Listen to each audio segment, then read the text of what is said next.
তো আজিৰ এই অনুষ্ঠানত আমি সকলোৱে সন্মিলিত হৈছোঁ আজি অনুষ্ঠান উপভোগ কৰিবলৈ আৰু আজিৰ এই বিহুৰ বতৰত সকলোকে এপাক নচুৱাবলৈ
অসমীয়া বিহুৰ লগতে তিৱা বিহুৰ সোৱাদ দিয়া সমুখ বিহুৱা বিহুৱতীলৈ আন্তৰিক ধন্যবাদ আৰু অকণমানিজনীলৈ বহুত বহুত মৰম এটা জোৰকৈ হাতে পৰি দিয়ক কি নাম তোমাৰ কোন ক্লাছত পঢ়ি আছা কোন স্কুল ডাঙৰ হৈ ঢুলীয়া হ'ব মন আছেনে আৰু কি হ'ব মন আছে ডাঙৰ হৈ কি হ'বা এটা বহুত ধুনীয়া সংবাদ আচলতে আমাৰ নৱপ্ৰজন্মৰ কাৰণে কাৰণ বৰ্তমান সময়ত আমি সঁচাকৈ নাচনী হ'বলৈ পাহৰিছোঁ ঢুলীয়া হ'বলৈ পাহৰিছোঁ অসমীয়া কিমানজন ডেকাইনো ঢোল গাবলৈ জানে আমি কিমানজন নাচনীয়েনো গগনা গাবলৈ জানো কিন্তু ইমান সুন্দৰ আজি এই পৰিৱেশত ঢোল বজাইছে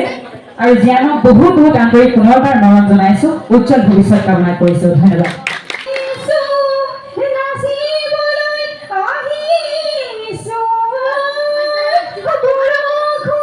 ৰঙালী বিহু সন্মিলনীৰ সম্পাদক মাননীয় শ্ৰীযুত পৰশমণি বৰ্মনদেৱে ধন্যবাদ ঝুমুৰ আৰু বিহু আমি বিশ্ব দৰবাৰত স্থান লাভ কৰাবলৈ সক্ষম হৈছোঁ লগতে আমাৰ গামোচায়ো বিশ্ব দৰবাৰত স্থান লাভ কৰিছে আৰু যিহেতু আমি ৰাভা বড়ো হলদিকে শ্ৰদ্ধা জ্ঞাপন কৰিছোঁ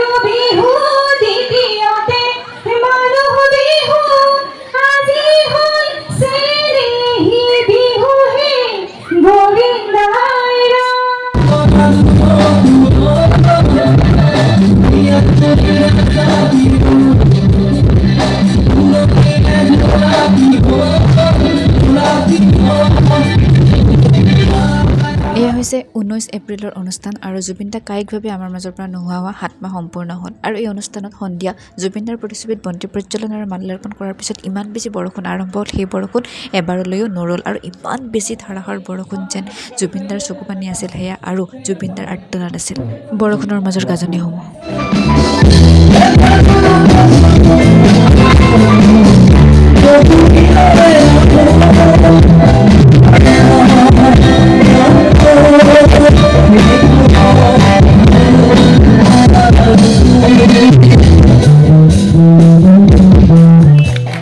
ধন্যবাদ জ্ঞাপন কৰিছোঁ ইয়াৰ লগে লগে আমি মাইক্ৰফোন আগবঢ়াই দিম সন্মানীয় দত্ত ডাঙৰীয়ালৈ তেখেতক উদ্বোধনী ভাষণ ৰাখিবলৈ ধন্যবাদ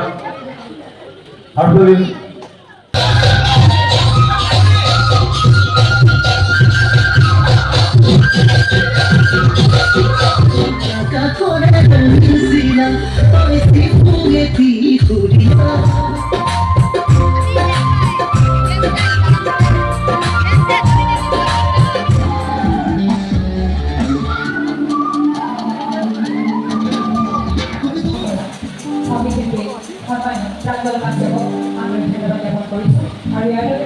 আমি আনুষ্ঠানিকভাৱে সম্বৰ্ধনা জ্ঞাপন কৰিবলৈ আগবাঢ়িছোঁ আৰু উদযাপন সমিতিৰ তৰফৰ পৰা অসমৰ স্বাভিমান এখন ফুলাম গামোচাৰে আদৰণি জনাব সাংস্কৃতিক সম্পাদক সন্মানীয় ৰূপক বৰ্মন ইয়াৰ লগে লগে আমি সকলোৱে জুবিনদাক বিচাৰি পোৱা এই নৃত্যৰ শৈলীৰ উপহাৰ হৈছে নাহৰ গছ এই নাহৰৰ পুলি প্ৰাঞ্জলক আদৰণি জনাব